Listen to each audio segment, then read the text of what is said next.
اقرأ باسم ربك الذي خلق خلق الإنسان من علق اقرأ وربك الأكرم الذي علم بالقلم علم الإنسان ما لم يعلم صدق الله العظيم. فاضل پور کے اس گاؤں میں بسنے والے بزرگوں، دوستوں اور ساتھیوں، تقریباً میں جب سے بیٹھا ہوں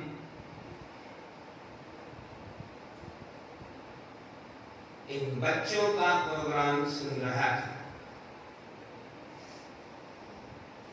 آپ کے سامنے بچوں نے قرآن کریم کی تلاوت کی، نعت پڑھی، کچھ بچوں نے تقریریں کی، بچوں اور بچیوں نے مکالمہ پیش کیا. میں جو کچھ بھی کہہ رہا ہوں پورے اعتماد اور یقین کے ساتھ کہہ رہا ہوں. میرے محترم بزرگوں، میں غور سے سن رہا تھا اور یہ محسوس کر رہا تھا کہ جو بچے آپ کے سامنے یہ پروگرام پیش کر رہے ہیں، ان کا مستقبل، آنے والا جیون اور وقت ہمیں یہ بتلاتا ہے. اس پروگرام نے یہ ثابت کر دیا کہ اگر ان کی تعلیم اور تربیت جس طرح سے ہمیں اسلام نے اور جناب رسول اللہ صلی اللہ علیہ وسلم نے اولاد کی تعلیم اور تربیت کا جو طریقہ ہمیں دیا ہے، جو اصول بتائے ہیں، جو دستور دیا ہے، اگر ان کے ساتھ ہم محنت کریں گے، مجھے امید ہے کہ انشاءاللہ آنے والا وقت انہی میں سے آپ کو عالم بھی ملے گا، مفسر قرآن بھی بنے گا، امام بھی بنے گا، دین کا داعی بھی بنے گا، دین کا خادم بھی بنے گا. آنے والا وقت اسلام اور دین کی کمان انہی کے ہاتھوں میں ہوگی. یہ دنیا کا دستور ہے. اللہ کے نبی ہمارے آقا صلی اللہ علیہ وسلم جس وقت دنیا میں تشریف لے کر کے آئے،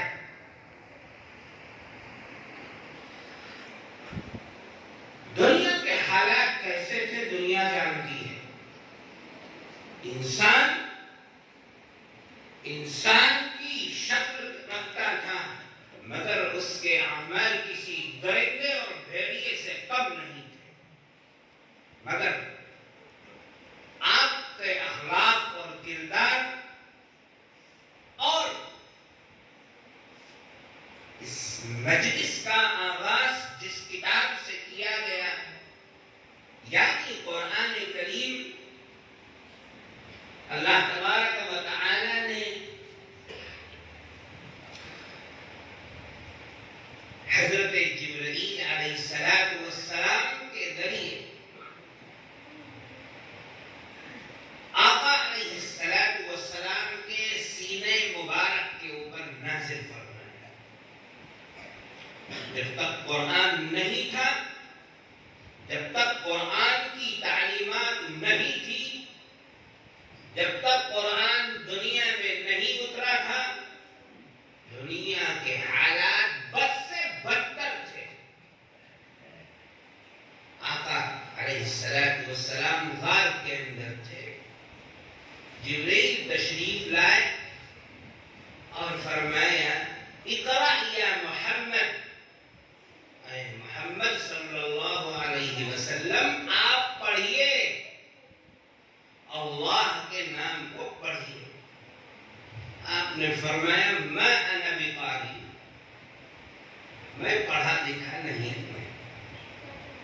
حضرت جبرائیل نے آپ کو پکڑا اور پکڑ کر کے سینے مبارک کو دبایا اور اتنی زور سے دبایا کہ آپ کو تکلیف محسوس ہوئی. پھر فرمایا کہ اقرا یا محمد، آپ پڑھیے اقرا بسم ربک الذی خلق. آپ نے فرمایا کہ میں پڑھا ہوا نہیں. 3 مرتبہ کہا. 30 مرتبہ یہ آیت سب سے پہلے دنیا کے اندر ہمارے آقا اور ہم سب کے سردار حضرت محمد صلی اللہ علیہ وسلم کے سینے اطہر کے اوپر نازل ہوئی. اقرا بسم ربک الذی خلق.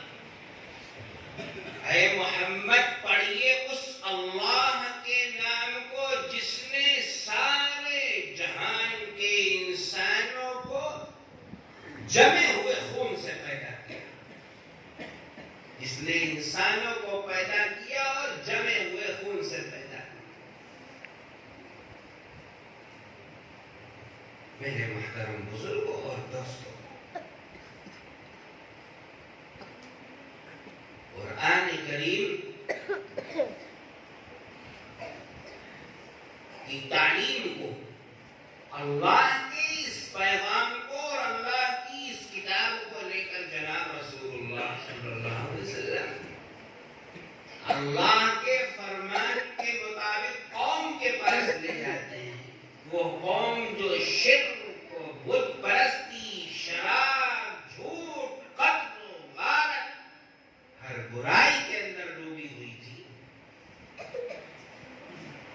اللہ کا کلام اور آپ کی زبان مبارک، جس آدمی نے اس قرآن کو سن لیا،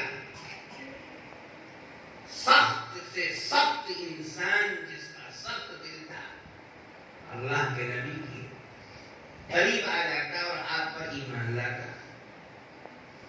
ایک شور مچ گیا کہ محمد ہمارے ہی خاندان سے ہیں، ہمارے ہی قبیلے سے ہیں، ہمارے ہی رشتہ دار ہیں، ہم بھی عربی زبان پڑھتے ہیں، وہ بھی بولتے ہیں، لیکن جو کلام وہ پڑھتے ہیں، بولتے ہیں، وہ ایسا ہے جس کو کبھی کسی نے نہیں سنا.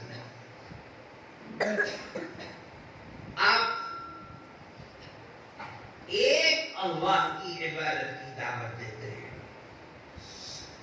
سینکڑوں لوگ اپنی بیوی، اپنے بچے، اپنا خاندان سب کچھ چھوڑ کر آپ کے پیچھے لگ گئے. ایک شور مچا. یہ مچ گیا کہ بھائی محمد کے قریب نہ جاؤ، محمد کے کو دیکھو بھی نہیں، اس گلی میں جہاں رہتے ادھر بھی مت جاؤ. ان کا کلام سن لو گے سب دنیا چھوڑ دو گے. عجیب بات، لوگ شہر چھوڑ کر چلے گئے. آپ کے مخالفت اس بات کی کوئی مخالفت صرف یہی تھی کہ آقا چاہتے تھے کہ جہنم کا ایندھن بننے سے یہ بچ جائیں، بربادی نہ ہو. ان کی اور تو کوئی چیز نہیں. وہ بدھ کی پوجا کرتے تھے. مشورہ کیا کہ بھئی ان کے کلام کو نہیں سننا ہے. کتابوں کے اندر یہ لکھا ہوا ہے، آقا علیہ الصلوۃ والسلام، آپ نے قرآن سنا، اسی کی یہ مجلس ہے، اسی لیے یہ قائم کی گئی ہے قرآن کی مجلس کو. آپ مسجد حرام کے اندر رات میں تہجد کے اٹھ کر کے، اللہ کا گھر ہے بیت اللہ، اور قرآن کریم زبان مبارک سے پڑھتے ہیں. اللہ اکبر. تو وہ لوگ جو مشورہ کرتے ہیں کہ ان کی بات نہیں سننی ہے، ان کو نہیں سننے دینا ہے، وہی لوگ جھاڑیوں میں چھپ کر کھڑے ہوتے اور ساری رات جہاں تک ہوتا کھڑے ہو کر کلام اللہ کو سنتے. اور کتابوں میں یہ بھی آتا ہے کہ نا متاثر ہوتے کہ وہ روتے تھے قرآن سن کر.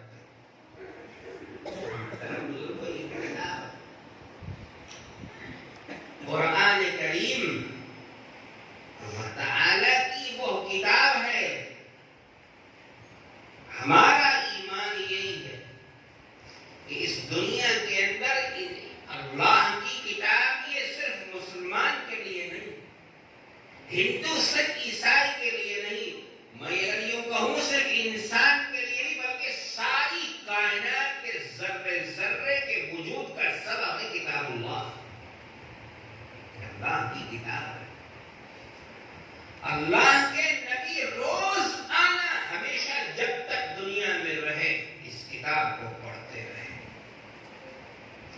رمضان مبارک ابھی آپ کے سامنے بچے تقریر کی سنیے گا.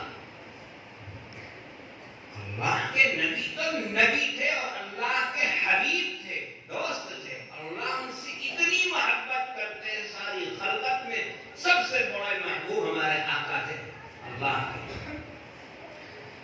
آپ دعا فرماتے ہاتھ اٹھا کر, اللہم بارک لنا فی رجب و شعبان وبلغنا رمضان. اے اللہ میری زندگی میں برکت دے دے تاکہ رمضان کا مہینہ میں دیکھ لوں اور رمضان کے مہینے کے اندر تیرے لیے, تیری خوشنودی کے لیے, تیری رضا کے لیے اگر میں سارے سال اپنی زبان سے آپ کی عبادت کرتا ہوں, اپنے من سے عبادت کرتا ہوں, رمضان کے اندر اپنا جسم بھی تیرے حوالے کر دوں, بھوکا رہوں تیرے لیے. میرے محترم بزرگوں, 2 مہینے پہلے سے یہ دعا فرماتے تھے اور انہی مہینوں میں اللہ کا یہ قرآن اتنا پڑھتے تھے کہ آپ کے پیر مبارک پھول کر موٹے ہو جاتے تھے. میرے محترم بزرگوں اور دوستوں, ایک خاص بات آپ کو میں بتلاتا ہوں. قرآن کریم اللہ کی کتاب ہے, نازل ہوئی, اتاری گئی. جبرائیل جب اوپر سے لے کر کے آتے تو 70,000 فرشتے چاروں طرف سیکورٹی لے کر کے آتے کہ کوئی شیطان قریب نہ آ سکے, کوئی رد و بدل نہ ہو سکے. جو جیسا اللہ نے لیا وہی چیز آپ تک پہنچتی تھی. 70,000 فرشتے لے کر کے آتے تھے. اور آپ کو سنایا آپ کی حیات مبارکہ اور آپ کی زندگی کیا ہے. ہمارا ایمان ہے, اللہ کا قرآن یہ کہتا ہے قُلْ إِن كُنتُمْ تُحِبُّونَ اللَّهَ فَاتَّبِعُونِي يُحْبِبْكُمُ اللَّهُ وَيَغْفِرْ لَكُمْ ذُنُوبَكُمْ. اے انسان, اگر تجھ کو اللہ سے محبت ہے, اس کے رسول سے محبت ہے اور تو یہ چاہتا ہے کہ مرنے کے بعد اللہ کی جنت تجھ کو مل جائے, جہنم کی آگ سے چھٹکارا, تو حبیب اللہ کے نبی سے تجھے محبت کرنی پڑے گی اور انہوں نے جن چیز کو حرام کر دیا اس سے اپنی زندگی کو بچانا پڑے گا. جس کو کہہ دیا اس کو کرنا پڑے گا. رسول اللہ کی محبت اور آپ کی اطاعت اللہ کی محبت ہے. رسول اللہ کی زندگی کیا ہے؟ ہمارے آقا حضرت محمد صلی اللہ علیہ وسلم کے سلسلے میں سنیے گا. حضرت عائشہ صدیقہ رضی اللہ تعالی عنہا سے صحابہ نے پوچھا کہ اللہ کے نبی کی زندگی کیا ہے, آپ کا فرمان کیا ہے, آپ کا اٹھنا بیٹھنا کیا ہے, آپ کا معاملات اپنے گھر والوں کے ساتھ کیا ہے, پڑوسیوں کے ساتھ کیا ہے, دوستوں کے ساتھ کیا ہے, مخالفین کے ساتھ کیا ہے. اما عائشہ نے فرمایا خلقہ القرآن, کہ اللہ کے نبی کی زندگی صلی اللہ علیہ وسلم جو کچھ قرآن نے کہہ دیا وہ اسی کی عملی زندگی ہے اللہ کے نبی علیہ السلام. چنانچہ آپ جانتے ہیں کہ جس دن اللہ کی یہ کتاب کا نزول شروع ہوا, آپ گھر چھوڑ کر میدان میں آ گئے. میدان میں آنے کا مطلب آ گئے میدان میں اللہ کی اس کتاب کو لے کر, اللہ کے اس پیغام کو لے کر. گھر گھر, گلی گلی, شہر شہر, جہاں تک جا سکتے تھے, کوئی کمی نہیں کی. پیچھے کون کیا کہتا ہے, کیا بولتا ہے, کیا سنتا ہے, کچھ کسی کی پرواہ کیے بغیر آپ کا قدم بڑھتا رہا, یہاں تک کہ اسلام دنیا میں پھیل گیا. اور جس دن اللہ کی اس کتاب کے نزول اوپر سے اترنے کا سلسلہ ختم ہو گیا, صحابہ نے سمجھ لیا اب اللہ کے نبی ہمارے آقا دنیا سے تشریف لے جانے والے, چلے گئے, آپ تشریف لے گئے. محترم گزرے. تو میں یہ کہہ رہا تھا کہ یہ قرآن مقدس کی مجلس ہے. ہمارا رشتہ اللہ کی اس کتاب سے جیسا ہوگا ہماری زندگی اسی طرح ہے. آج میں کہہ سکتا ہوں اس پنجاب کی اس دھرتی کے اوپر ہم اور آپ بیٹھے بزرگان دین جن کی عمر 70-80 سال ہے وہ جانتے ہیں کہ یہ پنجاب تھا. جمنا کو پار کرو گے امرتسر بارڈر اس سے آگے پاکستان کا ایک بہت بڑا حصہ اسی پنجاب کا حصہ تھا. قضا و قدر کا فیصلہ تھا ہو گیا. لیکن پنجاب کی اس سرزمین کے اوپر آپ اپنے بزرگوں کی زندگی کو دیکھیے, آپ کو حوصلہ ہوگا آگے بڑھنے کا. یہ میرے باپ دادا کیسے تھے میں کہاں ہوں. اسی پنجاب کی دھرتی پر پانی پت کا قرآن سنیے, پانی پت کا لہجہ سنیے. پانی پت کے جو قاری تھے وہ یہاں سے اٹھ کر مدینہ منورہ مکہ معظمہ کے امام بنے. ہماری اولاد ہمارے بچے کیوں نہیں بن سکتے؟ بنیں گے انشاءاللہ. لیکن آپ کو کیا کرنا ہوگا؟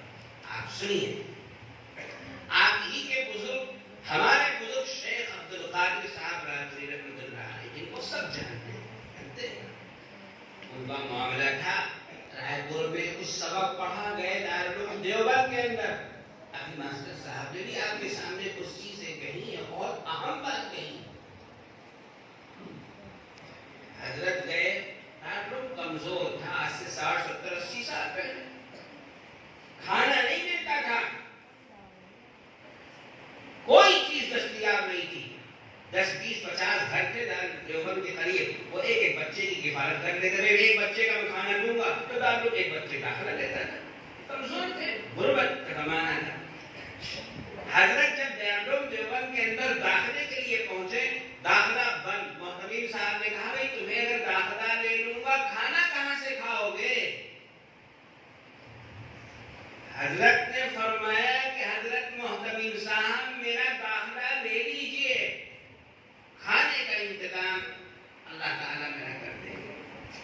سارا دن کتاب اللہ اور احادیث اور دیگر کتابوں کو پڑھتے تھے, اور پڑھنے کے بعد شام کے وقت بچوں کے کھانے سے اگر کوئی چیز بچ گئی یا دارالعلوم دیوبند کے دربان سے کہتے کہ وہ مجھے باہر جائے گا, اور دیوبند کی بس شہر کی منڈی کے اندر جاتے, اور جہاں وہ سبزیاں بچ جاتی تھیں ضرورت سے اس میں سبزی کو صاف کر کے لاتے اور اس کو استعمال کرتے تھے. یہ قربانی آپ کے بزرگوں نے اس قرآن کو حاصل کرنے کے لیے دی ہے.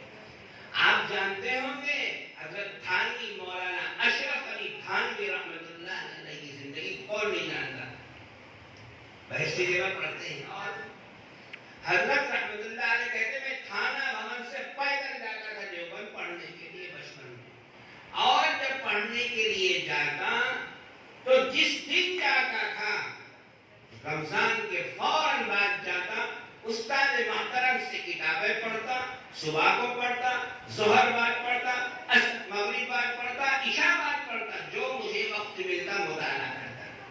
اب کیا ہو, چھٹی کا کوئی سوال ہی نہیں ہوتا تھا. جو ہفتے میں چھٹی ملتی تھی اس میں کپڑے صاف کرنے دیگر ضروریات میں گھر سے خطوط آتے تھے. حضرت خود فرماتے ہیں کہ میرے گھر سے خط آتا تھا, کسی کی شادی ہے, کسی کا بیاہ ہے, کسی کو تکلیف پہنچ گئی, کسی کو کوئی بیمار ہے, کوئی دنیا سے رخصت ہو گیا, انتقال ہو گیا.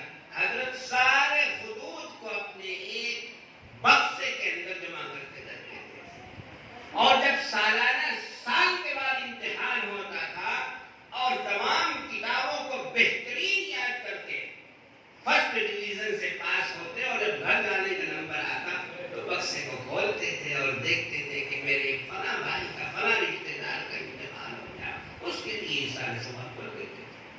فلاں بھائی کا جو ہے شادی ہوئی اس کے لیے مسرت کا اظہار کرتے تھے. یہ ہمارے بزرگوں کی زندگی تھی. میرے محترم, میں اپنی بات کو ختم کر کے آپ سے یہ کہنا چاہ رہا ہوں, اور پورے یقین کے ساتھ مجھے بے انتہا خوشی ہوئی بچوں کو قرآن نعت اور تقریریں کی جس حوصلے کے ساتھ کی ہیں. آپ نے اگر ان کا دھیان رکھا اور ان کے مستقبل کے لیے مولانا نسیم صاحب اور دیگر ماسٹر صاحب سے مشورہ کر کے ان کے مستقبل کے لیے محنت کی. انشاءاللہ صرف آپ ہی کے گاؤں کے لیے نہیں بلکہ میں کہتا ہوں پورے پنجاب ہریانہ ہماچل ہی نہیں بلکہ پورے ملک کے لیے انشاءاللہ راہبر بنے. ضرورت ہے آج. اور ایک بات یہ بھی سن لیجئے کہ اگر آپ یہ سمجھیں, میرا یقین ہے کہ اگر مسلمان کی زندگی سے قرآن و شریعت کا علم چلا گیا یا عصری علوم کو بھی چھوڑ دیا, ہر دولت تمہارے پاس ہے, اگر علم نہیں ہے تم دنیا میں کہیں کامیاب نہیں ہو سکتے. آج وقت ہے کہ مسلمان اگر روزانہ ایک روٹی اس کے پاس ہوتی ہے تو ایک روٹی کو خود کھائے, اپنے پیٹ پر چاہے پتھر باندھے, کچھ بھی کرے, لیکن اولاد کو بہترین تعلیم دے, یہی اس کی زندگی کا سرمایہ ہے. آپ کچھ نہ دیجیے, بہترین علم دیجیے اور بہترین تربیت دیجیے. اس لیے میرے محترم بزرگوں, ابھی نماز بھی ہونی ہے, میں آپ سبھی حضرات اہل بستی کو, طلباء کو, مولانا کو, ماسٹر صاحب کو, سب کو بے انتہا دل کی مبارکباد دیتا ہوں. اور مجھے یہ حوصلہ آج ہوا کہ ان کے ساتھ وفاداری یہ ہے کہ ان کی محنت کی ضرورت ہے. انشاءاللہ یہ بچے آنے والے وقت کے اندر ملک اور قوم, اسلام اور دین کا مستقبل انہی کے ہاتھ میں ہوگا. اللہ تعالیٰ ان بچوں کو اور ان بچیوں کو بہترین دین کا داعی اور خادم عالم دین بنائے, اور اس بستی کے سب بسنے والوں کو اللہ اپنی رضا اور رحمت سے نوازے. وآخر دعوانا